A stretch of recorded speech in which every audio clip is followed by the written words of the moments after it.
Nigeria. Here you are seeing the luxurious buses that has been ferrying us, that is taking Biafra from our hotel to the venue. Those of you that have come very late, you have decided to be on the wrong side of life. Yes. We are on the right side of life. Yes.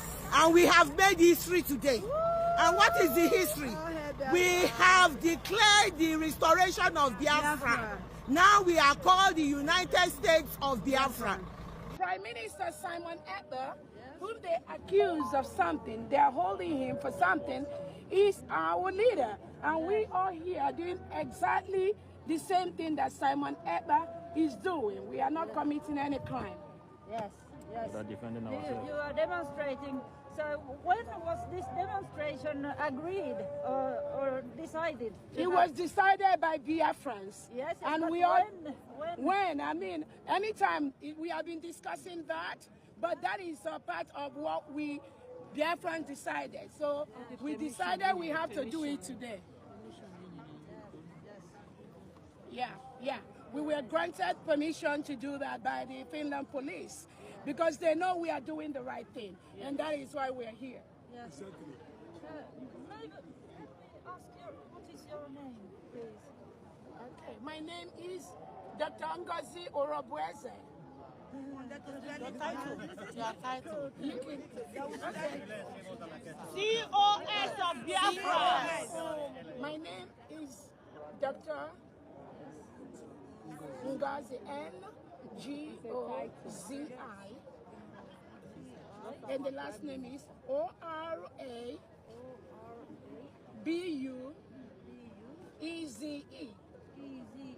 And I am the Chief of Staff for the United States of Biafra.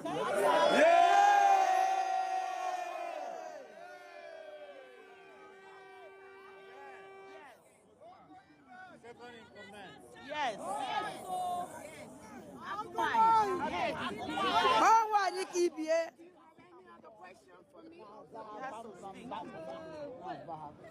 So what is the next step? Did you already declare it? Yes.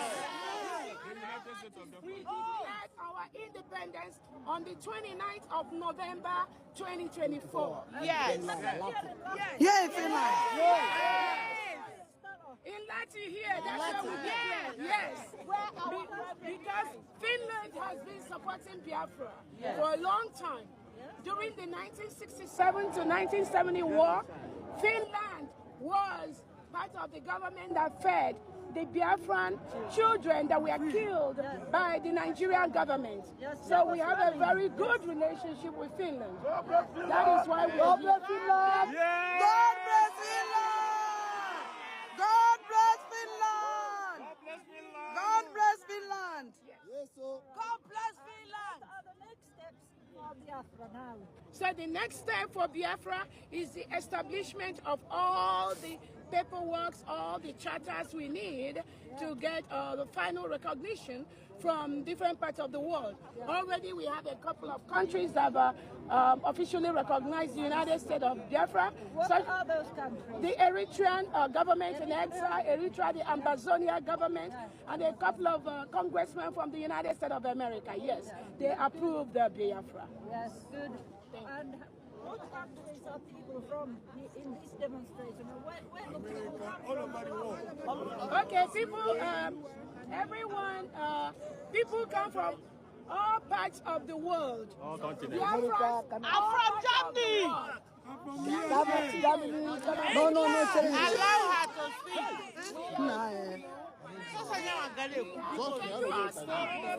People from Europe, we have people from America, I am from America, we have people from Asia, we have people from Africa, we have people from Biafra territory, we have people from Nigeria that are witnessing what we're doing. And Nigeria is going to be, we're going to extend a friendly relationship, friendly hand of relationship with them. So these are people from all over the world, but they are Biafrans or supporters of Biafra. Parading this government or using this government as a backing to commit your atrocities. If you do not support this United States of Biafra under my leadership, as Obatobie has said it, you need to stop using our logo, You need to go form your own government. You need to stop parading yourself as a state or as a member of United States of Biafra. That is the freedom you have. But you do not have the freedom to use our logo, use our name, use our people, use our Twitter handles to go and parade lies that will bring division in this government. This United States of Biafra is fully intact. It's only one country that we have. Those of you that do not believe in that, you are free to leave. You are free to go.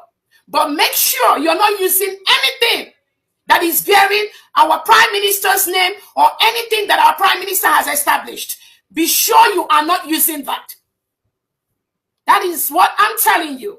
Be sure you are not using any Twitter handle that our prime minister is aware of. Any name, any logo that belongs to the United States of Biafra, to the Biafra Republic government in exile, to the de facto government. Make sure you are not using that. You are free and you have the power and you have the right to walk away.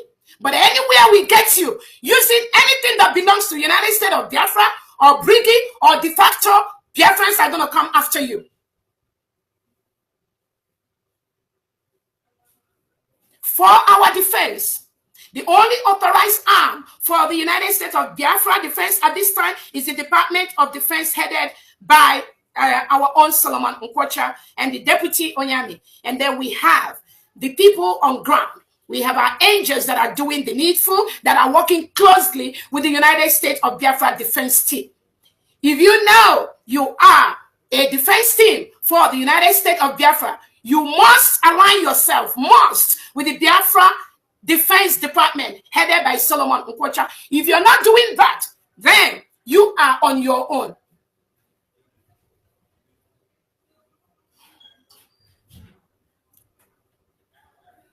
Again, the state administrators, the 40 state administrators, please be on the lookout for all those infiltrators in your states. And do not hesitate to bring it to the attention of the government. Any individual or group that uses the name of this government in any meeting, in any form, anywhere. We will continue to expand our angels guarding our land against the reintegrated terrorists sent by the Nigerian President Tinubu, Hope Uzodinma Soludo and co. They know they do not have any right to assemble terrorists in uniform in our land and label them security. We are a nation with all the criteria met. So any terrorists in Nigeria, army and police uniform or security in our territory, they need to know they are occupying a foreign land and they need to leave. We must protect our land against foreign invaders. Like I said, our defense department will continue to expand and fortify the angels that are protecting our land in the 40 states. All hail Biafra. All hail Biafra. The zoo has fallen. I'm sorry. I broke down. The zoo has fallen. And today, the cries of the Biafra people will be heard all over the world.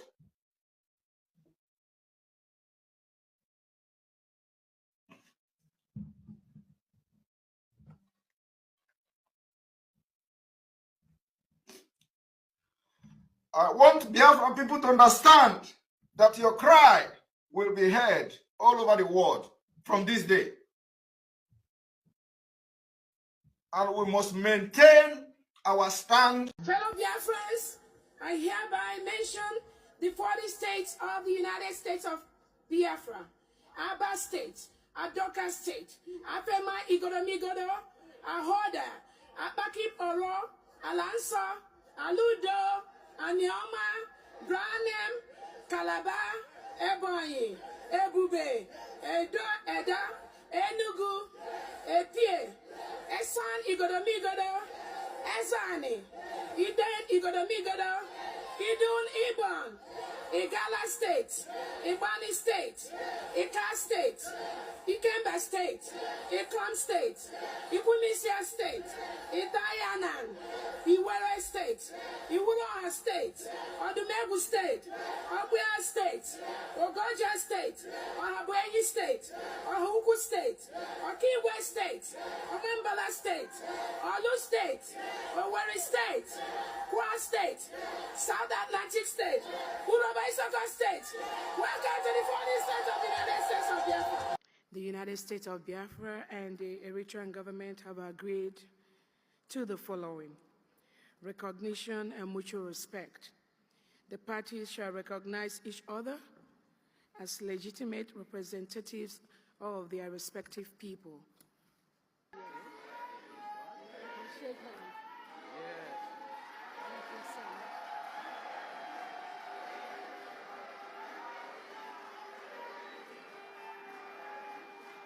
you so much.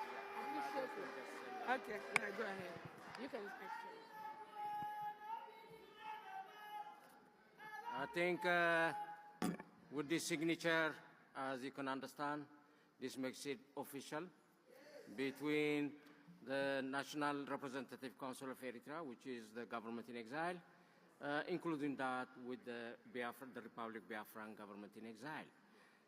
In order to make it real, from here up, people only need to act on it. It is not a simple paper. Rather, we're going to show it and we're going to make it real. The Nigerian government are pushing and doing all that they can to make sure that they get the upper hand on the case of Simon Ekpa. As it is right now, the lawyer of Simon Ekpa has decided to give us an update about the current situation of Simon Ekpa, the proscribed militant group, Indigenous People of Biafra, as it is called. It was proscribed by the Nigerian government alongside certain Southeast governors, Igbo governors. Simon Ekpa was arrested by the Finnish government. That is not a news. It's not something to even argue about, even though some people are still of the opinion that that is not true. This is more like a shock to a lot of IPOB members, Biafrans. I mean, the IPOB members that tilted towards the direction of Simon Ekpa. As you all know, not every IPOB member is in support of Simon Ekpa. Before this, Nnamdi Kanu, who was part of those who created IPOB, had instituted a committee called the DOS. This DOS is supposed to oversee should such that happens. But unfortunately, it seems the DOS had internal crisis. The leadership also, the strength and power to control and manage was not there. Why? Because it appeared as if Nnamdi Kanu was the, of course, he's the leader of the group, but it appeared as if it was a sort of like a one-man show. Nnamdi Kanu seems to be the one with the vision, and he wielded that power and influence. So it was difficult for people to respect the DOS. DOS was not placed, and I think a lot of people should begin to learn from this. If you are into a struggle or a movement and you have a committee, you should be able to bring that committee to a point of influence. Now, some might say, well, what are you talking about? What are you talking about? Yeah, human factor. People still have to decide who to believe in or who not to believe in. People liked the energy of Nnamdi Kanu and how he will go all the way against the Nigerian government or whoever it is that he sees as an opposition. But will the DOS do the same? It seems the DOS were not as influential. So now came Simon Ekpa. Simon Ekpa quickly wanted to fill in that space, that gap, and then it became the Simon Ekpa group against the DOS group. Now, Ima Powerful, the brother of Nnamdi Kanu, the younger brother, was not comfortable with certain utterances of Simon Ekpa. Moreover, inside, as a human being, he felt within himself, this dude wants to take over the position of my brother. It seems my brother is done and gone, and we still need money to help push and press, and we still need our brother to be reverend and referenced. It's going to be a difficult thing, right? So Simon Ekpa quickly moved in, swung into it, and made it clear to people that he's a Finnish citizen, same as how Nnamdi Kanu is a British citizen. And don't forget that people respect this. Oh, this guy is this, is that. He has dual nationality. Now, talking about dual nationality, on camera, right in front of thousands of IPOB members, Simon Ekpa tore his Nigerian passport, showing allegiance to Biafra movement. He kept on pressing and pushing, and when he realized that he was not going to be allowed into IPOB to be the leader, sort of like, okay, give me access to Radio Biafra, let me take over, let me quickly press and push. He realized they were not giving him. Then he said, okay, you know what? There is no leader. Although he was presenting himself as a leader, he said there is no leader anymore. We are going to begin this ghost mode. We are beginning this no one is in charge. It's an automatic mode now. He kept on pressing on that. He kept speaking. He tried to sound like Nnamdi Kanu. He brought in his own drama. He will dance. He brought in his own thing. And before you know it, he started having people who were sort of like loyal to him. And this was not going down well with the Ipob, for the younger brother, and some other people, the DOS. They were not comfortable. They are like, wait, how are we going to get donation if donation is pouring into the direction of Simon Ekpa? How are we going to get donation if this guy is hijacking this? How are we going to get donation if this guy is working on what has been worked upon? How are we going to get our team working together? Ipob wasn't comfortable because he needed his brother to be out of the custody of the Nigerian government. And with Simon Ekpa's stand and the way he's pressing and pushing, sit at home, and many other things that came up, even though Simon Ekpa is not the one that started the Eastern Security Network. He's not the one. No, not at all. He didn't start Eastern Security Network. And Eastern Security Network was not created like the Southwest, where they came up with Amotekun, Oyabo, and all of that. It was created by politicians and stakeholders. It was not created by a secessionist group.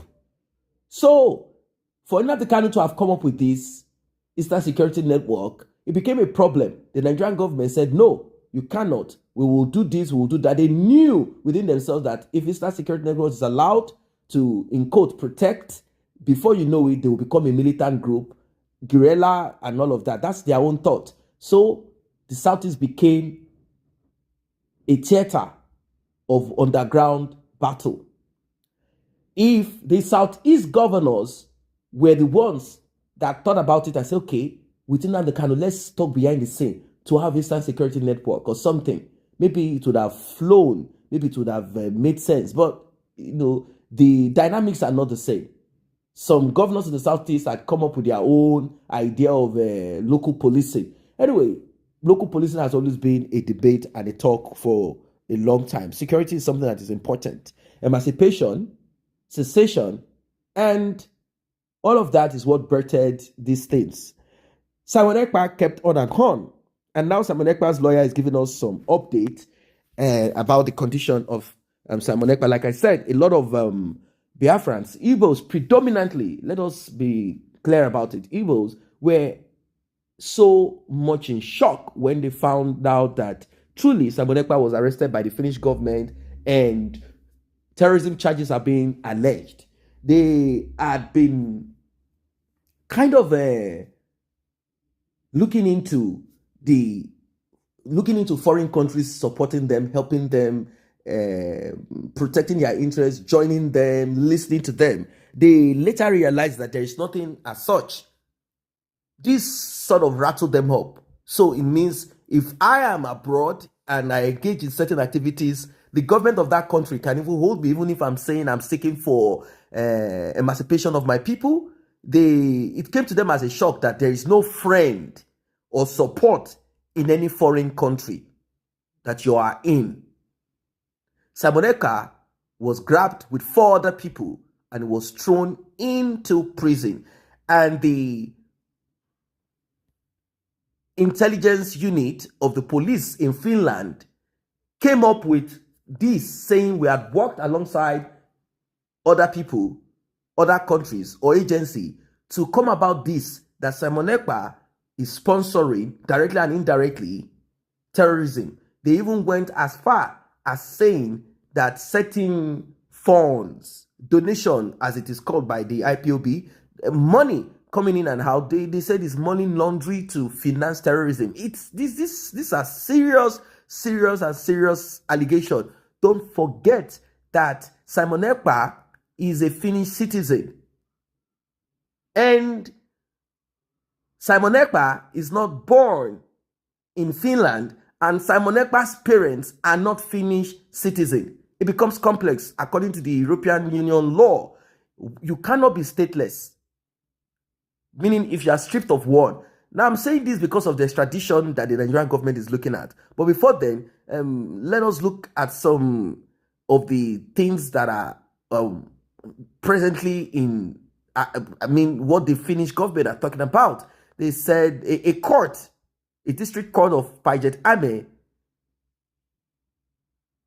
sometimes November 2024, sent Simon Ekpa to prison, saying that the issue that they are looking into, as per Simon Ekpa, they cannot in any way allow Simon Ekpa to go around, moving around. They said this situation that he is in is the reason why he has to be locked up. Normally, within 24 to 48 hours, you must be let out unless you are charged. But for Simon Ekpa, they are keeping him in because they said they need to completely build a case against him. It's going to be difficult. It is going to be difficult that Simon Ekpa will escape this one. It's going to be very difficult. But then I will still tell you certain things that I'm expecting Simon Ekpa's lawyer to also look into and press and push upon, so that Simon Ekpa will have at least a fair hearing. Although I'm kind of thinking that one of the things that Simon Ekpa's lawyer will be pushing on, if they fail to set Simon Ekpa free, it will be that Simon Ekpa should be spending time in Finland, in Finland's prison. Not because Finland prison is an hotel to enjoy, but Simon Ekpa might not stand any chance in Nigeria. That's what I mean. So they will be looking at that like, okay, can we keep him here? Can we keep him here for the number of years we'll be spending in prison for whatever it is that you guys are saying, terrorist intent, those are the things. Can we do something about that? I think that's what Simon Ekpa's lawyer will be looking at, to kind of soften the blow, to soften it. That's what I'm thinking. Meanwhile, a few days ago, authorities of Finland had delved deeper into Simon Ekpa's matter. That's the reason why they decided to freeze Simon Ekpa's asset, and any asset that is connected to Simon Ekpa or connected to the Ipob or Biafra movement. Simon Ekpa, like I said earlier, was married to a Finnish woman, and they have one child that he often will put out on social media. And, for you to be a citizen of Finland and some other European countries, you must speak the language. Simon Ekpa does, he speaks the language. Simon Ekpa also created a niche for himself in politics in Finland. He joined a political group, and also was he served in the public transport board also. But as it is right now, it's a serious issue. Simon Ekpa alongside 4 other people were picked, and like I said, asset was freezed, and they are being grilled. And the Finnish police, the intelligence unit, that is specialized in cases like this, they are digging deep, and they are also definitely liaising with the Nigerian government to confirm, contrast, and just to make sure that Simon Ekpa is not set free, does not get out of this, and Simon Ekpa is later given to them. Back then, Simon Ekpa talked about boycotting the general elections, and which is not, he has a right to speak in certain ways. But if you look at Simon Ekpa's international handle, X handle, sorry, if you look at it, you will see videos and pictures of armed men. These are some of the things that I thought Simon Ekpa would have looked into, knowing fully that Finland is a safe haven. Without him being in Finland, he can't do what he's doing. He cannot. He can't. So he did not get a lawyer that would advise him on certain things like, okay, there are certain utterances that you should be able to make. There are certain videos that you cannot attach to yourself or even tag or allow yourself to be tagged. There are certain things, but that does not stop you from your utterances, doesn't stop you from certain things that you want to say. because these are some of the things that they join together. The lawyer that is representing Simon Ekpa is called Copra, Mr. Copra. He confirmed that Simon Ekpa is in prison, unlike what people who are in shock, who do not want to believe. They say Simon Ekpa is not in prison, that in fact the Finnish government had to keep Simon Ekpa in safety to stop him from being harmed by the Nigerian government and all of that. But Copra is saying, no, this is not true. Simon Ekpa is in prison and we are waiting on the decision of the court of law on if Simon Ekpa will be jailed. Right now, he is in prison, and the prison that they kept Simon Ekpa is one of the toughest prisons in Finland. They say they are waiting on the decision of the Finnish court of law, and they don't even know yet how long Simon Ekpa is going to be in prison or when the trial is going to take place. But according to the Finnish law, you cannot be kept in prison for more than, I think, you can't be kept for more than 6 months. That your case has to be looked into in a proper court. So that's just basically what it is as per that. Now, about the extradition of Simon Ekpa, you all know how the extraordinary rendition was done on Nnamdi Kanu. The extraordinary rendition, a very messy one. They had tricked Nnamdi Kanu, like I said earlier. They tricked Nnamdi Kanu with a woman and money. That's the story that we heard. They did what they did. They got him. And people have asked, why did Nnamdi Kanu go to that location without security? And why will he be meeting a woman without someone? At least somebody that he should have gone there with someone, which I believe a lot of people will learn lessons from there. He should have gone there with at least security. Why does he want to do it without people around him? What was that for? I don't know, and I'm not privy to that, so I cannot insinuate on that. But that's just basically what we heard that I'm just repeating. I don't know the truth and fact of it. The Nigerian government can be very elusive. So Nigeria does not have any extradition treaty with Finland, but who knows, maybe they've signed that already, or they are going to look for a way around it. I don't know. The Nigerian government is really, really pressing to have Simon Ekpa brought into Nigeria so that he can face the law according to them. But we know what's happening on Nnamdi Kanu's case. Why have they not allowed Nnamdi Kanu out? I don't know. Before extradition will happen between two countries, they must have an agreement. So Nigeria does not have that yet. Meanwhile, Nigerian Chief of Defense Staff Christopher Musa, June 2024, had accused Finnish government saying that they are the ones giving Simon Ekpa protection. And he called the Nigerian government to explore diplomatic options to make sure that this secessionist leader gets arrested. Now that the Finland government have grabbed Simon Ekpa, Tuko Gusau, the spokesperson for the Nigerian defense, reacted to this arrest and said, okay, now we are happy. And Simon Ekpa must be brought back to face the law. Simon Ekpa must be brought back, this and that and that and that. I said I'm going to tell you what I'm looking at. There are certain things that needs to be looked at. Since the Finnish government are considering, let me use it that way, they are considering terrorism as a charge. They are looking at it. They are pressing and pushing on it. And the law is that you cannot keep certain persons as citizens of a country, particularly if they have dual nationality or they are naturalized. They are not born in that country and they do not have parents that are born in that country. The law is that such persons will be stripped of their citizenship. That's it. But the lawyer of Simon Ekpa can argue that Simon Ekpa's action has never been directly tied to any form of terrorism in Finland, because there is no proof that Simon Ekpa has terrorized anybody directly or indirectly in Finland. So therefore, Simon Ekpa cannot be stripped of his citizenship and should not be extradited to Nigeria. It's a thin argument. I know it does not carry weight, because in the United Kingdom, a case like this came up where a young lady who was born in the UK but with Arabic ancestry, parents, she had moved into one of those Arab countries alongside whoever. I don't know who encouraged her. She just felt that the West, the country that she is born into, are not being nice or good to our Arab brothers and sisters. So she decided to go to a country that she was never born, a country that she did not grow in. She went there and said she's going to stand alongside the Islamic jihadists to fight.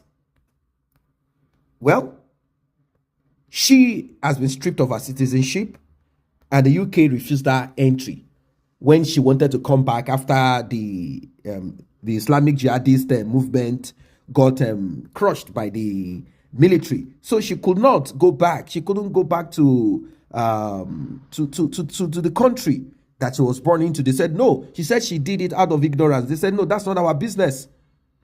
Keep your ignorance where you want. We don't want you here as a citizen. You are counterproductive. You are a danger to us. They said a lot of things. So it's a serious issue. It's a serious issue. And this is not because they saw her with weapons, carrying weapons. No. But for her to have aligned with what they termed as terrorism, she was stripped of her citizenship. This is someone born in the United Kingdom. Born in the United Kingdom. So I think you understand what I'm saying. So we are looking at not just extradition, which might not be possible, I don't know, but we are seeing some kind of understanding between these two countries, sort of, Nigerian government and Finland. And we're also looking at Simon Ekpa's citizenship being stripped off.